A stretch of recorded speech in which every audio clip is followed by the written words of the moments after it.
Hey everyone, and welcome to this explainer. You know, across the globe and throughout literally thousands of years of human history, there's been this almost magnetic fascination with the quiet mind. People have relentlessly sought out these profound, deeply mysterious states of deep meditation.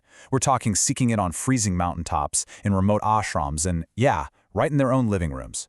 So today, we're going to unpack exactly how that inner journey works, but we're doing it through an incredibly fascinating and deeply historical lens. Let's get into it. So what actually happens during deep meditation states? It's a profound question, right? One that has completely captivated spiritual seekers and scientists alike for ages. The inner experiences are vast, and frankly, they're notoriously hard to describe. We're talking about plunging into this unbroken, deep silence, a totally expanded awareness, and experiencing a profound emotional release that totally transcends our day-to-day identity. Okay, let's dive into this. Before we can truly understand deep meditation, we really have to look at what it actively counteracts, which is the busy mind. Our ordinary waking awareness is pretty much dominated by a continuous looping reel. It's memories of the past, endless desires for the future, random fears, and our very strict, rigid sense of personal identity. What meditation does is create this specific, carved-out space where those relentless mental movements gradually and deliberately begin to slow down. According to Vedic philosophy, it's really only in that stillness that you can finally connect with a much deeper aspect of yourself. Now, to map all of this out, we bring in a seriously ancient tool, the birth chart. And look, we aren't talking about some simplistic fortune-telling device here. Rather, think of it as a symbolic framework, an inner map. Traditionally, astrologers study the birth chart to understand an individual's unique spiritual tendencies and their specific potential for inner exploration. It doesn't claim to scientifically measure your meditative experiences, but what it does is give us a beautiful, profound, symbolic language to actually comprehend the inner transformation that unfolds when the mind finally gets quiet. Section 1. Mapping the Inner Journey. The Astrological Houses. This framework is brilliant because it organizes the complex, esoteric mechanics of our inner lives so cleanly. The 12th house, for instance, is your ultimate indicator for solitude, spirituality, and surrender. It's often considered the most mysterious area in astrology, dealing with experiences totally beyond the material world. Then we have the 9th house, which points us straight toward higher knowledge, philosophy, and spiritual wisdom. And finally, the 8th house. This represents transformation, those hidden realities we usually try to ignore, and deep, profound psychological changes. Now, these aren't rigid rules. They are beautifully minimalist indicators of where your own inner growth might flourish. Section 2. Planets of Meditative Awareness, Guides of the Mind. I'm going to fire through these planetary guides rapidly because it's a lot of high-density info, but it is so cool. Specific planets symbolize our varied mental and spiritual states. The moon, that's the mind itself, our emotions and our subconscious patterns. Mercury handles our concentration, learning, and mental activity. Jupiter brings the big stuff, wisdom and an incredible expansion of consciousness. Then we have Saturn, and this is absolutely crucial. Saturn is your discipline, your patience, and that long-term focus you literally need to stick to a meditation practice.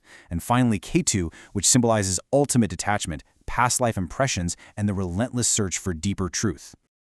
So, when those inner guides align and we put in the actual work, this is what happens. Consciousness moving far beyond ordinary mental patterns. What do practitioners actually experience when they hit these depths? Well, time kind of shifts. That strict, rigid sense of self begins to blur. The thoughts we saw racing endlessly earlier, they just become a whisper. The feeling of separation between you and the rest of the universe begins to fade away, leaving this spacious, deeply peaceful awareness. It's a completely different way of experiencing existence. Section 3. Karma and Inner Cleansing. The Mechanics of Meditation. Now, what's really interesting about this whole process is exactly what happens when we go deep. The mechanics of this work through a beautifully simple yet profound process. Step 1. The mind carries around these heavy impressions from past experiences, our daily habits, and our deeply ingrained emotional reactions. Step 2. As we engage in deep meditation, it gradually, almost like a magnet, brings these hidden patterns right up into our active awareness. And Step 3. That very awareness allows us to actually understand these patterns instead of just being subconsciously controlled by them. And hey, I want to reassure you here. Sometimes when these hidden patterns rise up, you might encounter some really uncomfortable emotions or unresolved memories. That is not a setback. That is the literal definition of inner cleansing.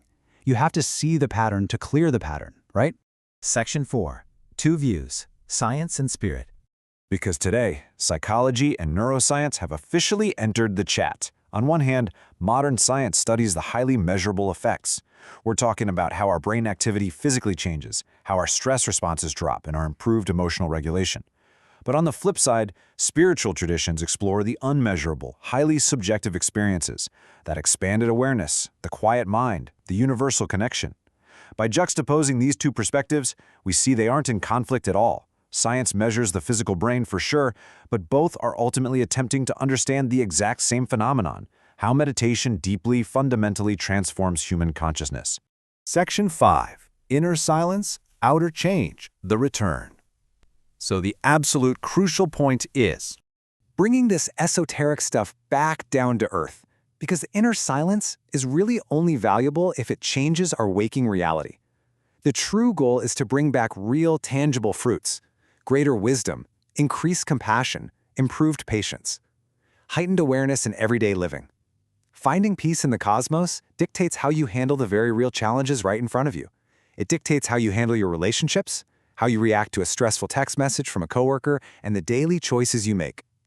That amazing spaciousness you found while sitting in silence, you are absolutely supposed to carry it with you into the grocery store line and into your workplace. Honestly, it all boils down to this one powerful idea. Inner silence becomes valuable because it changes outer behavior. That's it. That is the core thesis of this entire explainer. We don't just meditate to experience unusual states or feel cool spiritual fireworks. It is not an escape. We do it so that we can show up in this world as better, kinder, more regulated human beings. So, I want to leave you with this final, lingering thought to chew on. In the silence within, what unmapped mysteries of your own consciousness are waiting to be discovered? Astrology and meditation offer us an amazing framework and the language, but the journey? That is entirely yours to take. Thank you so much for joining me on this explainer, and I highly encourage you to carve out just a little bit of quiet time today to explore that inner map for yourself. Keep learning, and I'll see you next time.